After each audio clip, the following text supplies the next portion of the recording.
नमस्कार, मैं हूं आपके साथ माही जायसवाल। कभी कभी एक इंसान की गलतियां पूरे देश की तकदीर बदल देती हैं और अगर वो इंसान देश का पहला प्रधानमंत्री हो तो उसकी हर भूल, हर जिद, हर समझौता आने वाली पीढ़ियों को भुगतना पड़ता है।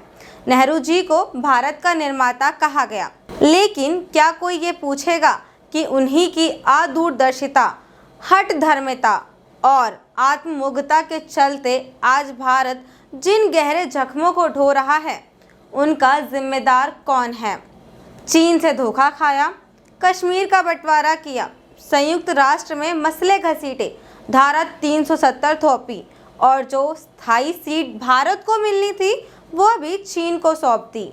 यह नेहरूवियन आइडियोलॉजियम नहीं था, ये आत्मघाती नीति थी। नेहरू जी को आलोचना सहनी नहीं आती थी, लेकिन आज की तारीख में उनका हर फैसला कटघरे में है। ये इतिहास है और इतिहास सवाल पूछता है, जवाब मांगता है। सबसे पहले बात करते हैं हम सरदार पटेल को दरकिनार करना। प्रधानमंत्री बनना और सरदार पटेल को दरकिनार करना।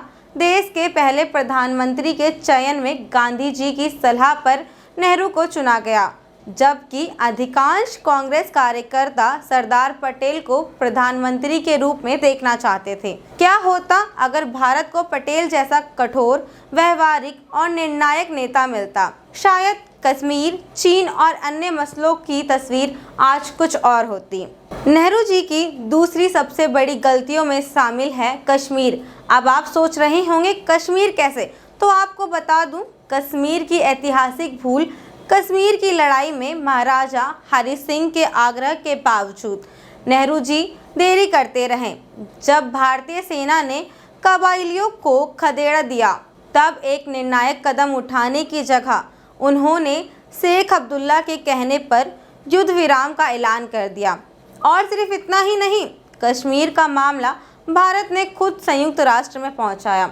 सोचिए, अगर नेहरू थोड़ी और दूरदर्शिता दिखाते तो आज पूरा कश्मीर भारत का होता। लेकिन नेहरू जी का सबसे बड़ा राजनीतिक पाप वो था देश को दो संविधान में बांटना, एक भारत के लिए और एक कश्मीर के लिए। बाबा साहब अम्बेडकर की चेतावनी के बावजूद नेहरू जी ने कश्मीर में धारा 370 लागू करवाई और भारत के भीतर एक विशेष राज्य की संकल्पना को जन्म दिया। आज जब दशकों बाद ये धारा हटी है, तब जाकर हम कह सकते हैं कि उस ऐतिहासिक भूल को आंशिक रूप से सुधारा गया है। नेहरू जी की एक और मासूमियत, दुश्मन को दोस्त समझ बैठना और देश को धोखे की गोद से सुला देना। नेहरू जी के हिंदी चीनी भाई भाई के नारे के बीच चीन ने 1962 में भारत के पीठ में छुरा घोंपा। नेहरू चेतावनियों के बावजूद आंख मूंदे रहे और जब युद्ध हुआ तो भारत को करारी हार मिली। और संसद में जब उनसे पूछा गया कि जब चीन तैयारी कर रहा था तब आप क्या कर रहे थे, तो उन्होंने ताना मारने वाली सांसद को सीमा पर भेजने की धमकी दे दी। कहाँ गया था तब उनका लोकतंत्र का आदर्श? नेहरू जी की विदेश नीति को सबसे बड़ा धोखा, जो सीट हमारे हिस्से थी वो तस्तरी में सजाकर चीन को दे दी गई। 1950 के दशक में भारत को संयुक्त राष्ट्र सुरक्षा परिषद की स्थायी सदस्यता की पेशकश हुई, लेकिन नेहरू ने वह सदस्यता चीन के पक्ष में छोड़ दी। आज वही चीन हमें बार बार आंख दिखाता है और हमें दुनिया भर में स्थायी सीट की भीख मांगते फिरते हैं। नेहरू जी की दूरदर्शिता की मिसाल देखिए, जो मोती हमारे झोल में गिर रहा था उसे ठुकरा दिया और आज वही मोती पाकिस्तान और चीन की माला में चमक रहा है। ओमान ने भारत को गवादार बंदरगाह देने की पेशकश की थी, लेकिन नेहरू ने इसे यह कहकर ठुकरा दिया कि इसकी ज़रूरत नहीं है। बाद में ओमान ने इसे पाकिस्तान को दे दिया और अब चीन ने इस बंदरगाह को भारत के खिलाफ सामरिक अड्डा बना दिया है। देश की ज़मीन छीनी जा रही थी और हमारे प्रधानमंत्री उसे घास का मैदान समझकर अनदेखा कर रहे थे।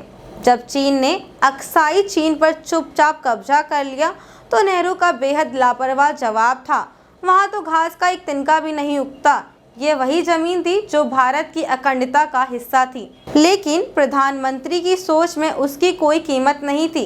इस पर सांसद महावीर सिंह त्यागी ने करारा तंज कसा, तो क्या मेरे गंजे सिर पर बाल नहीं हैं, इसलिए उसे काट कर अलग कर दिया जाए।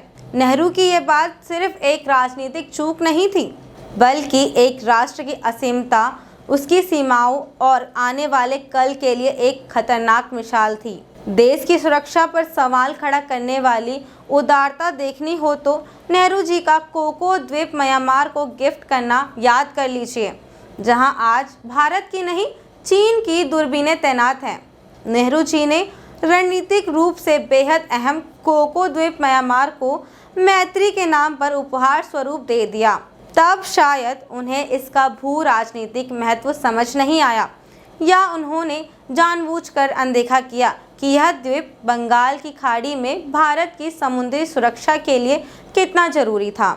आज वही कोको द्वीप चीन के लिए निगरानी केंद्र बन चुका है, जहां से वह भारत की नौसेना गतिविधियों पर बारीकी से नजर रखता है। जिस जमीन पर भारत का झंडा लहराना चाहिए था, वहां अब चीन की दूरबीनें तैनात हैं, और यह सब नेहरू की उदार सोच की देन है।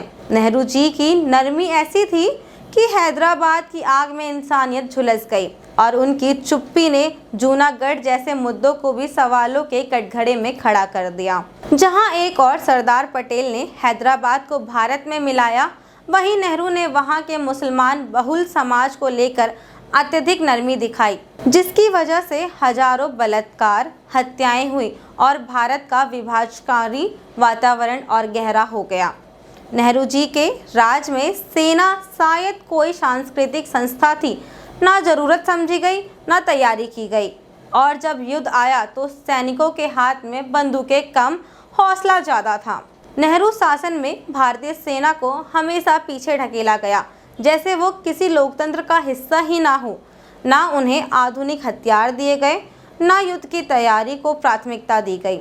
रक्षा बजट सीमित रखा गया, और जो थोड़ी बहुत खरीदी हुई उसमें भी घोटाले की गूंज थी। नेहरू जी का ये भ्रम था कि हम शांति से रहेंगे तो दुनिया भी हमें छेड़ेगी नहीं, लेकिन हकीकत तब सामने आई जब 1962 में चीन ने हमला बोला और हमारे सैनिकों को बिना पर्याप्त हथियारों के जान पर खेल कर लड़ना पड़ा। ये सिर्फ एक हार नहीं थी, ये उस राजनीतिक अदूरदर्शिता की भारी कीमत थी जिसे देश आज तक भूल नहीं पाया है। इतिहास सिर्फ किताबों में दबा कोई भूला पिछला किस्सा नहीं होता, वह आज की नींव भी बनता है और कल का आईना भी। नेहरू जी के कुछ फैसलों ने देश को दिशा दी, लेकिन कई फैसले ऐसे भी रहे जो आज सवाल बनकर हमारे सामने खड़े हैं। क्या इन गलतियों से हमने कुछ सीखा, या हम अब भी उन्हें महिमा मंडन के आवरण में ढक रहे हैं? सोचिए, जब नेतृत्व ही भ्रम में हो तो देश की दिशा भटकती ही जाती है, और अगर आज भी सवाल पूछना गुनाह है तो शायद लोकतंत्र अब भी अधूरा है। वीडियो पसंद आया हो तो वीडियो को लाइक करें, चैनल को सब्सक्राइब करें और शेयर करना बिल्कुल ना भूलें। मैं हूं आपके साथ माही जायसवाल, और नेक्स्ट वीडियो किस टॉपिक पर हो ये भी बताएं। जय हिंद, जय भारत।